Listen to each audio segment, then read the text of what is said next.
Hello guys, welcome to मित्र ज्ञान। आज हम डिस्कस करेंगे सिंधु नदी के पानी पे किस देश का अधिकार है, इंडिया का या पाकिस्तान का। क्योंकि सिंधु नदी या फिर सिंधु नदी तंत्र पाकिस्तान और भारत दोनों में बहता है, तो उसके पानी पे अधिकार किस देश का है, इस वीडियो में हम इसको जानने की कोशिश करेंगे। सिंधु नदी या फिर सिंधु नदी तंत्र के बारे में जानने से पहले हम थोड़ा सा इसका बैकग्राउंड देख लेते हैं। 1947 में अखंड भारत के दो पार्ट हो जाते हैं, दो भाग हो जाते हैं। First is Pakistan and second is India. यानी अखंड भारत दो भागों में बट जाता है, एक पाकिस्तान और एक इंडिया। क्योंकि उस समय भारत की 75% जो आबादी थी, जनसंख्या थी, वो कहीं ना कहीं एग्रीकल्चर पे डिपेंड थी। और एग्रीकल्चर के लिए जो वाटर होता है सबसे मेन रिसोर्स होता है सिंचाई वगैरह करने के लिए। क्योंकि सिंधु नदी या फिर सिंधु नदी तंत्र में जितनी भी नदियां आती हैं वो भारत और पाकिस्तान दोनों में बहती हैं, तो उसके पानी को लेके विवाद चल रहा था। इसीलिए 10 सालों बाद यानी 1960 में एक संधि की जाती है जिसको बोलते हैं सिंधु जल संधि, जो पाकिस्तान और इंडिया के बीच में होती है। सिंधु नदी तंत्र के अंदर कई सारी नदियां आती हैं, कुछ छोटी हैं कुछ बड़ी हैं, लेकिन मुख्य रूप से इसके अंदर 6 नदियां आती हैं। सबसे पहले है सिंधु, जिसको इंग्लिश में इंडस कहते हैं। फिर है झेलम, जो जस्ट इसके साउथ में है यानी नीचे है। फिर आता है चिनाब, वो भी इसके जस्ट नीचे है। फिर रावी, ये रही रावी। फिर व्यास, जो व्यास नदी है वो जाके मिल जाती है कहाँ पे, सतलुज में, ये है सतलज। तो ये 6 नदियां हैं जो इंपॉर्टेंट है सिंधु नदी तंत्र के अंदर। ये 6 की 6 जो रिवर है वो पाकिस्तान के अंदर आके एक पॉइंट पे मिल जाती हैं। उसके बाद ये सिंधु नदी ही बन जाती है, जो जाके अरब की खाड़ी में गिर जाती है। जो सिंधु जल संधि हुई थी वो किस लिए हुई थी? वो हुई थी जल के वितरण के लिए भारत और पाकिस्तान में। इसमें जो मध्यस्थता की थी वो की थी वर्ल्ड बैंक ने, यानी विश्व बैंक ने। मान लेते हैं कि ये जो दोनों गर्ल्स हैं ये इंडिया से हैं और ये साहब है पाकिस्तान से, और जो ये आपको पीछे दिख रहे हैं इन दोनों की बातें सुन रहे हैं, ये है मान लेते हैं कि वर्ल्ड बैंक है। अब ये कुछ बोल रहे हैं, ये कुछ अपने आर्गुमेंट दे रहे हैं। इन दोनों की बात सुन के जो मीडिएटर हैं ये क्या करेंगे, ये इनको एक राय देंगे जिसको दोनों को मानना पड़ेगा। इससे एक संधि हो जाएगी और ये दोनों लोग क्या करेंगे, एक साइन करके इस एग्रीमेंट को अप्रूव करेंगे। तो इसी प्रकार से जो विश्व बैंक है इसने मध्यस्थता किया और भारत और पाकिस्तान के बीच में एक संधि कराई, जिसको सिंधु जल संधि कहते हैं। ये जल संधि कहां पे हुई थी? इसको 19 सितंबर 1960 में अपनाया गया था पाकिस्तान के कराची में, जो आप यहाँ पे देख पा रहे होंगे पाकिस्तान के एकदम साउथ में है। उस समय इंडिया के जो प्रधानमंत्री थे वो थे जवाहरलाल नेहरू, और उस समय जो पाकिस्तान के राष्ट्रपति थे वो थे अयूब खान। इन दोनों ने कराची में साइन किए थे इस संधि पे। अब इस संधि के अंदर हुआ क्या था, मान लेते हैं कि यहाँ पर एक हम लाइन खींच देते हैं, और इस लाइन की अगर आप ईस्ट में देखेंगे यानी पूर्व में देखेंगे तो आपको 3 नदी देखने को मिलेगी। एक है रावी, व्यास और सतलज। ये तीनों नदी पे अधिकार दिया गया इंडिया को। यानी ये तीनों जो रिवर हैं यानी सतलज, व्यास और रावी, इस पे पूरा का पूरा अधिकार होगा भारत पे। भारत किसी भी तरीके से और किसी भी ढंग से इसका यूज कर सकता है। उसके बाद इस लाइन के अगर आप वेस्ट में देखेंगे तो यहाँ पर आपको 3 रिवर और देखने को मिलेगी, वो है इंडस, झेलम और चिनाब।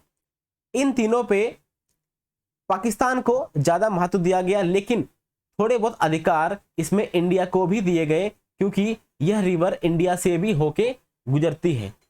जैसे मैंने आपको बताया, रावी, व्यास और सतलज नदी को भारत को दे दिया गया। इसके पानी को अधिकार किसका था? भारत का था। और जो शेष नदी बची झेलम, चिनाब और सिंधु, इस पे अधिकार दिया गया पाकिस्तान को।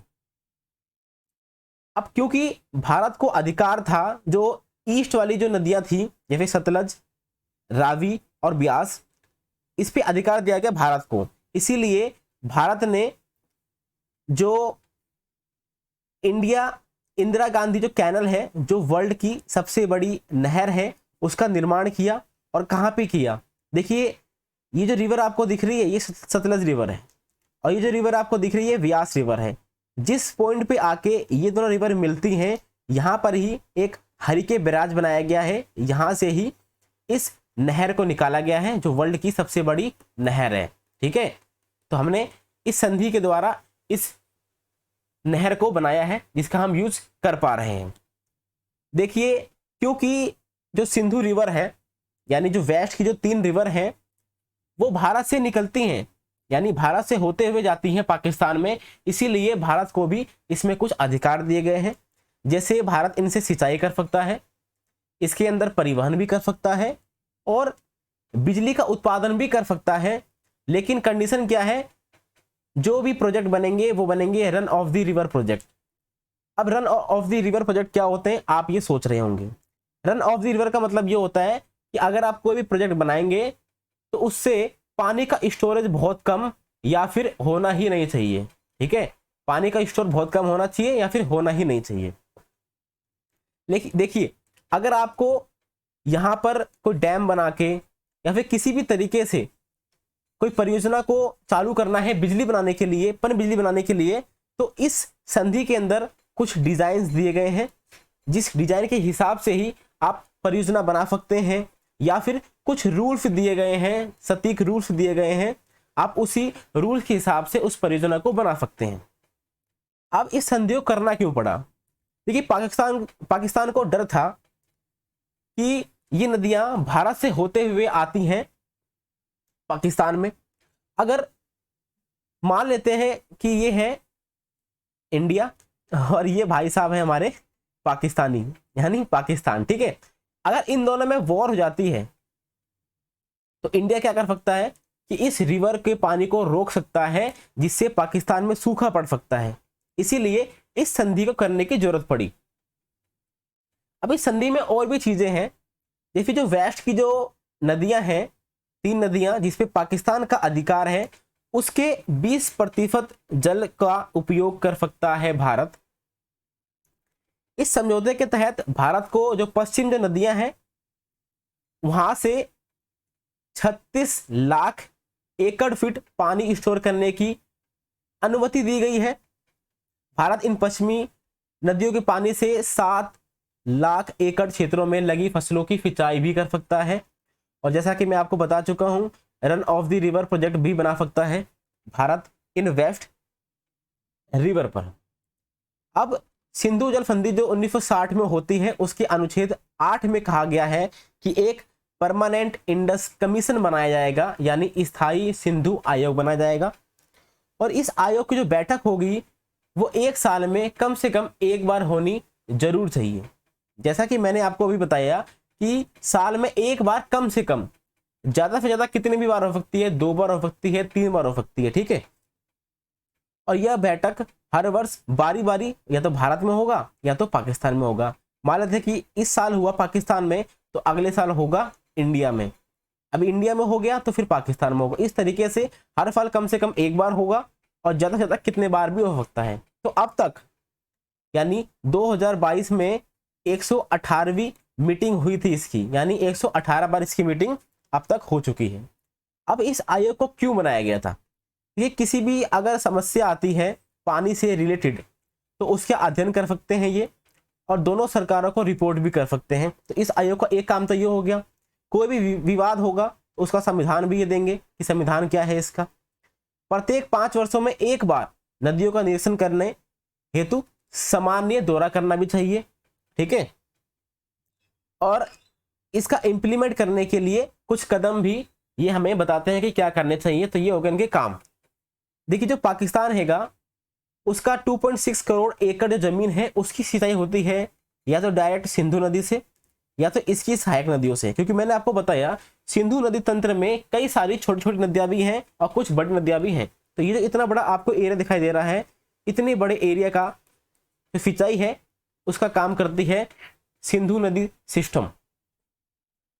अब होता क्या है, 1976 में जो पाकिस्तान है वो भारत का उल्लंघन करने लगता है। यानी बोलता है कि जो भी भारत ने परियोजना चला रखी है, जैसे सलार पनबिजली परियोजना, वूलर बैराज परियोजना, बगलिहार जल विद्युत परियोजना और किसान गंगा पनबिजली परियोजना, इतनी सारी जो परियोजना है और भी बहुत सारी परियोजना है जिसको भारत ने बना रखा है वेस्ट वाली नदियों पे, यानी जिस पे अधिकार है ज्यादातर पाकिस्तान पर, वहां पे इसको बना रखा है भारत ने।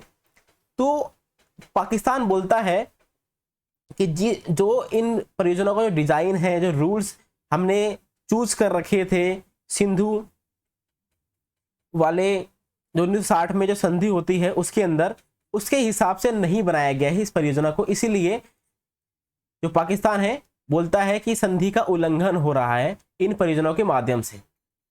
बार बार ऐसा करने के कारण बहुत सारे ऐसे लोग हैं जो बोलते हैं कि इस संधि को अब रद्द कर देना चाहिए, लेकिन इस संधि को रद्द करने के लिए कोई एक तरफा समाधान नहीं है।